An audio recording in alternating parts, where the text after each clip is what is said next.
I'm Ted Meyer in Joshua Tree, California, and I am with. Haskell Small in Washington, D.C. And I'm Jan Dommerholt in Bethesda, Maryland. Well, I am thrilled to talk to you guys, partially because I have no musical ability. So I'm going to talk a little bit about Haskell Small first. You are critically praised for your exquisite blend of sound and silence and compositions, and your technique and subtle touch on the piano. You have 15 albums out. That's what I read on your I site. haven't counted lately. Okay, 15 albums. You played at Carnegie Hall, Lincoln Center, Kennedy Center for the Arts, and the Spoleto Festival. I had never heard of that, but I Googled it, so very impressive. And you received commissions from the Washington Ballet, Three Rivers Piano Competition, Georgetown Symphony, Paul Hyde Chorale, among others. And Jan, you are a doctor of physical therapy, a diplomat at the Academy of Integrative Pain Management, an advanced certificate in competency, spine research in the Institute of San Diego. Let's start with Haskell first. Well, in February 2021, I had a stroke. At first, I thought my life was over. I could not move my left side, my left hand. If I did that, my wife applauded. I was essentially paralyzed. And while in the rehab hospital, I said to myself, count my blessings, I'm still here. I had a hemorrhagic stroke, which can be a killer. My speech was relatively, it was remained as intact as it ever has been, along with my thinking, which has not taken a hit with this, fortunately. So counting my blessings, I said, no, my life isn't over. This is a life resetting event, but I'm going forward. And I recalled the piece of music called the Diabelli Variations by Beethoven, which is a monumental, huge piece, the last work that Beethoven, last large piano work that Beethoven wrote when he was totally deaf. And this has been on my, the bucket list for a long time. And I made the determination, I'm not leaving this earth until I play this piece. And I am about to make good on that. I'm about to leave for a tour soon, taking this wonderful, sublime music on the road. So at a point where you only can use one hand, you decided, I'm going to play the most difficult piece I can think of. Yeah, essentially. I also did some one-handed work for a while. I being a composer, arranger was convenient. I did some arrangement of Schubert, Scarlatti, some pieces I could play with my right hand alone, as well as I wrote a piece of my own for right hand alone.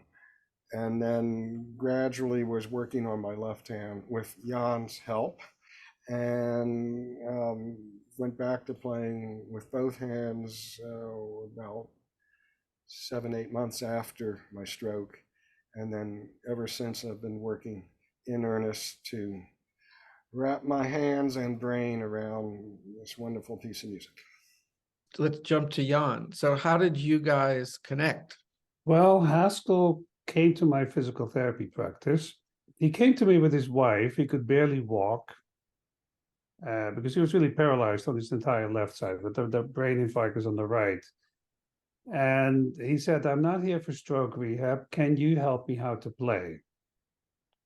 And really, my first thought, I did not express that to him, but maybe my facial expression, maybe I'm not sure if I could hide my surprise of that question.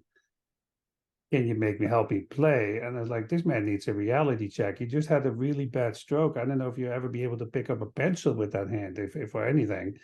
I looked at him and we chatted a little bit more. And I said, well, I have a piano in my practice and let's go to the piano. Well, Haskell could barely take a seat at the bench because his leg was not cooperative. And then when he had to put his hand on the piano, It was literally grab the right hand, put the left hand on the keys, and it immediately fell off because he had no ability to put his hand on the piano. And I'm like, here's a man who wants to play piano, but he can't even put his hand on the keys. Yeah, why not? Let's work together. Because I saw a level of desperation in his wife, Betsy, who was sitting right behind us as he sat on the piano. She was like, really kind of like, you better say yes. She didn't say that, but I saw that look of desperation in her eyes. Of like, without music, may as well be dead, because it's not gonna. That's his life. Musicians have one thing that most other patients don't have. They have the ability to focus on a very difficult passage and keep repeating it till the cows come home or longer, till they have a level of perfection. And I remember telling Haskell, is like, well, if you can funnel that energy into making this work, maybe it will work. He needed something to reprogram his brain so he can play this incredibly difficult piece of piano of the Diabelli variations. Did I believe that he would ever make that point? No, in the beginning, I was not convinced of that. I was like, well, let's just see how far we get. So the first thing I did, I think it was in that very first session, I pulled out what's called a mirror box. So what I asked him to do is I want you to put your left hand in that box. So behind the mirror. So I cannot see your left hand. Put your right hand over here. Look in that mirror. And now play chords or move your right hand. First, just move your fingers, do some music, play some music like on the tabletop. The brain will automatically see the mirror image of the right hand, which is an image of the left hand that does absolutely nothing. So that's called mirror therapy, and that's a technique that we can use to make the brain think that the left hand is working just fine. By doing that, combined with lots of other things, you can actually train the brain to reorganize these movement patterns and use different parts of the brain that were not affected by the stroke. Over the next few sessions, we did other things. I only saw him, 5 times maybe total, not lots. I mean, not a lot. As time went on, when he came back, he started playing a little bit more. He got some control back over that left hand by, I'm sure, numerous hours of just practicing all these silly little exercises. So over time, it started paying off. Haskell, did you think you'd be able to do it again? I was determined to do it. I didn't think about whether I wouldn't be able to. It's just a matter of how well I could do it, I guess, is the real question. So one of the questions, and you brought it up, that Beethoven was completely deaf by the end and he's still composing. So like was that something that sort of gave you pause and you thought, well, he can do it? I identified with working with handicaps and said to myself, I'll do what it takes. I'm going to make this happen somehow. I felt it as a kind of life-saving pursuit. The whole project has been a life-saving journey for me, to just go through the process of learning this music, not only helping me with my stroke recovery, but also just the immersion into this glorious music felt life-saving to me too. And Haskell, please correct me if I say something that's not accurate, but when I said, yes, let's do it, I think that recognition, became an impetus for Haskell's like, here's someone who treats musicians who believes in me.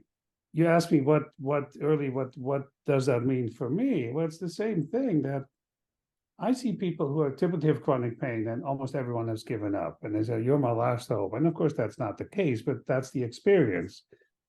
And I've learned, and Haskell confirmed that once again, if you believe in people, and yes, here's someone who really wants to do something, and everyone else may think you're crazy, like, why would you even consider that's never going to happen? Why not give that person a chance? I would say the major factor in my being able to do what I did was essentially the willpower with the assistance of Jan and others saying essentially, this is possible. You can do this.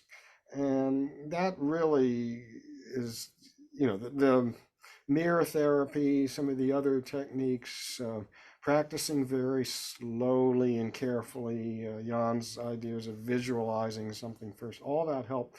But the main thing I think, which I'm really grateful to Jan for, is just the belief in the mind's capability and in me that I, with enough determination, I'm going to do this. I was looking at the piece Diary of a Stroke, Adventure of Herb and Pete, and you had named your non-working hand and leg. And I could picture you sitting there going, come on, Pete, come on, Herb. Was it just to acknowledge them, or was it a good way to like yell at them and get them moving? It certainly helped. It was actually in the rehab hospital where I was getting my acute stroke therapy. One of the therapists, kind of kidding with me, we named my hand and leg together. I came up with, now I forget. Yeah, it's Pete is the hand. I have to stop and think first, and then they said, "Oh, what about the leg?" Herb, perfect. And it mainly that was an expression of part of my artistic and personal temperament is I have a sense of humor. If I didn't, I wouldn't have gotten through this. I have one last question for Haskell before we go, because I might never get to ask anyone else this question. How do you get to Carnegie Hall? Down the street, 56. No, that's... You've heard that. Practice, practice, practice. Perseverance, focus, commitment. Get your butt on the line when you have something that. A quote I love from Leonard Bernstein, which is, in order to do great things, you need a good plan and just the right amount of time. So it's that incentive, the goal, the pressure that can often make the difference between accomplishing something or sitting back and becoming an invalid. I'm just not interested in that. Right. Well, I'm glad you're up and playing again. I'm glad you met Jan and that he knew how to help you through all this. And thank you both for talking to me. Oh, was a great pleasure. pleasure. Thank you.